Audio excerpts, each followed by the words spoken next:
Good day, Merry Meet. My name is Glennis and I am the Witch of Whitetail Hollow. I want to warmly welcome you to my channel.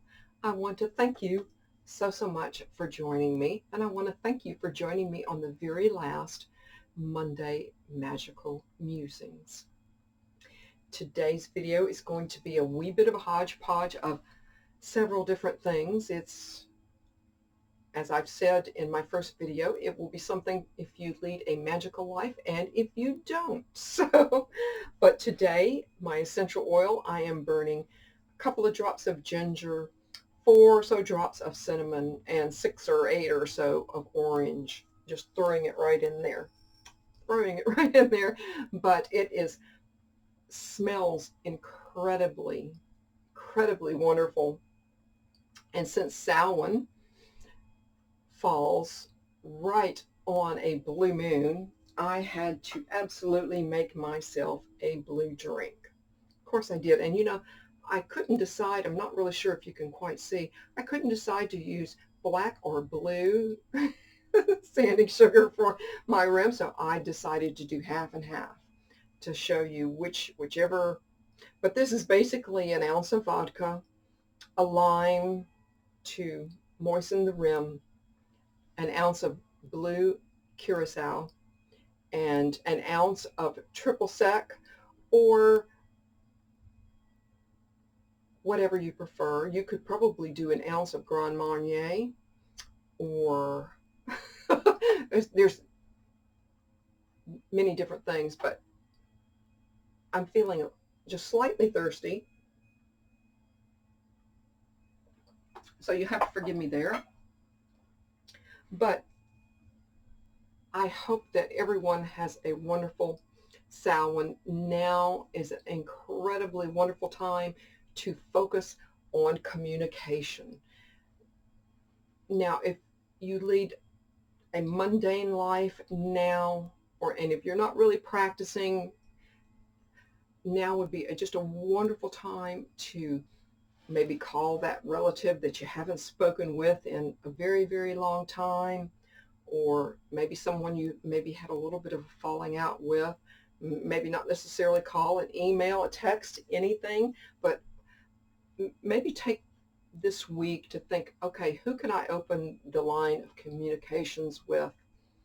Or maybe, just maybe, you want to think about, how can I improve my communication skills?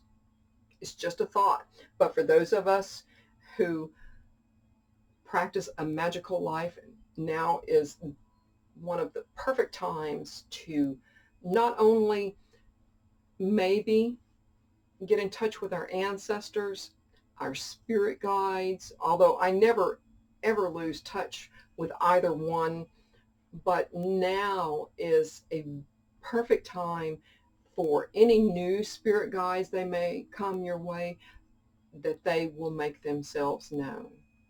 So be on the lookout for things that seem kind of out of place, or for messages that seem kind of mysterious. It might very well be a spirit guide going, hey, what about me? And I mean, who doesn't need another spirit guide?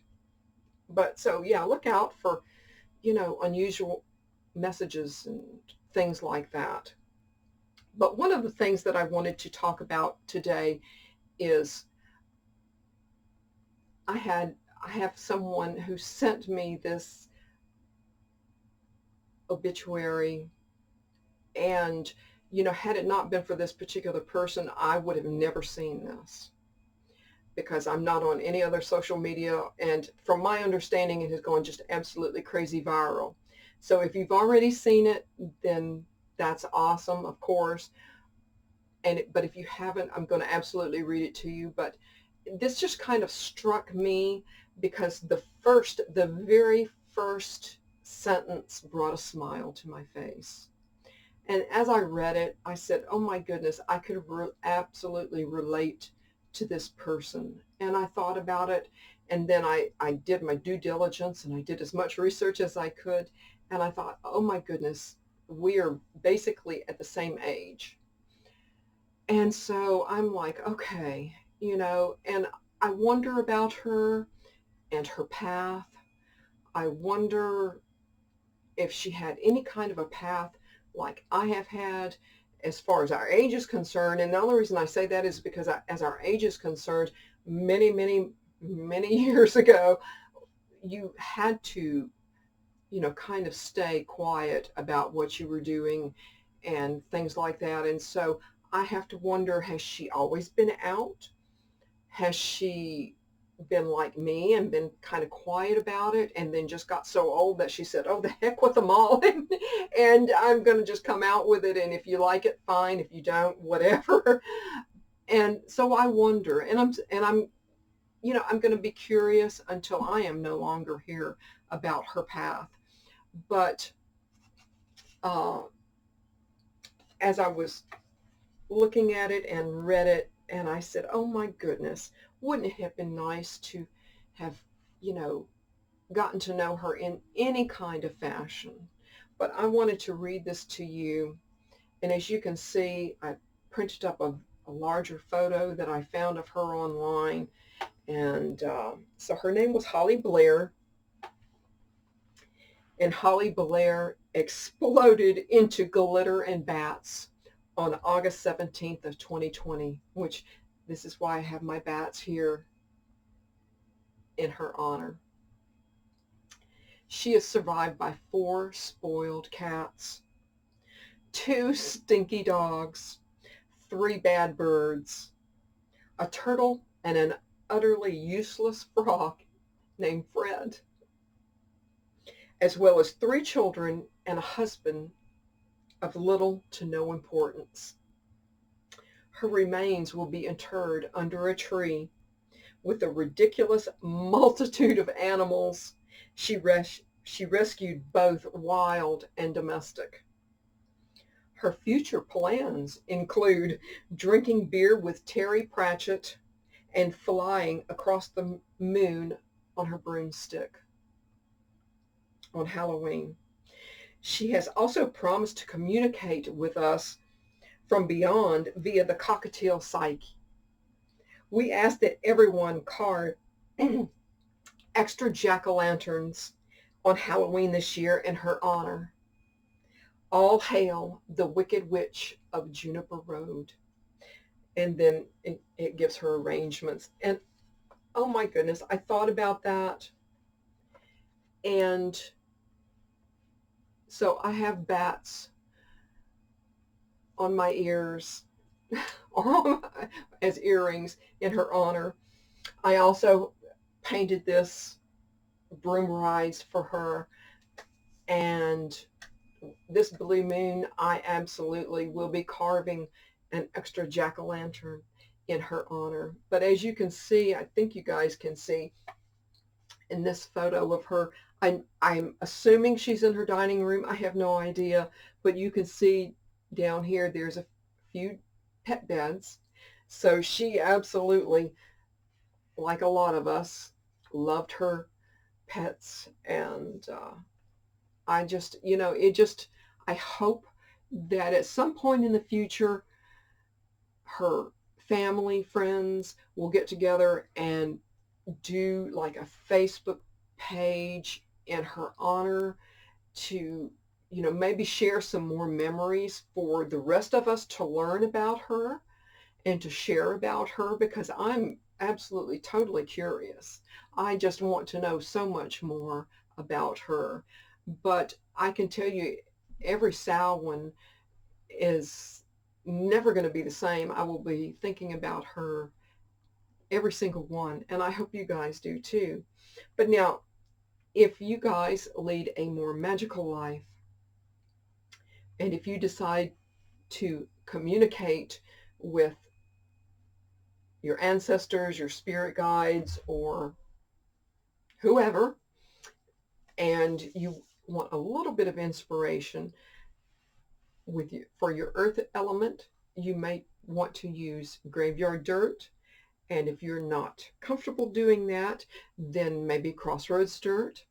For the air element, maybe burn a little bit of mugwort, a few rose petals if you like, some red sandalwood. something like that. For fire, of course, light some candles. For water, offering maybe just a little bit of drink. For your offering of water. And for spirit, and this really, for spirit, really, really depends on you. You may want to communicate via your pendulum or your spirit board, but I would recommend, if you decide to do that, especially if you decide to do a spirit board, have your container ready, have your container open, and as a lure for my spirits that happen to come in, and well, honestly, they're always here anyway, but I have a little bit of rose, a little bit of sandalwood to lure them in, and have an open container to when you bid them a farewell, invite them to come in and tell them that they can go back from whence they came this way. Just saying. So if you want to be very careful, and if you don't use a pendulum or a spirit board, then absolutely just place a crystal where you would ordinarily use a pendulum or something like that. But I hope you guys have a wonderful Samhain. Think about holly and the many, many people that have practiced, that have sacrificed, that have stayed quiet, that have lost their lives, and so many other things for us to enjoy what we are enjoying right now, is being out and about and not too worried about who knows and who doesn't. And with that, Holly, I hope to see you soon. And to the rest of you, I will say, fly high, witches.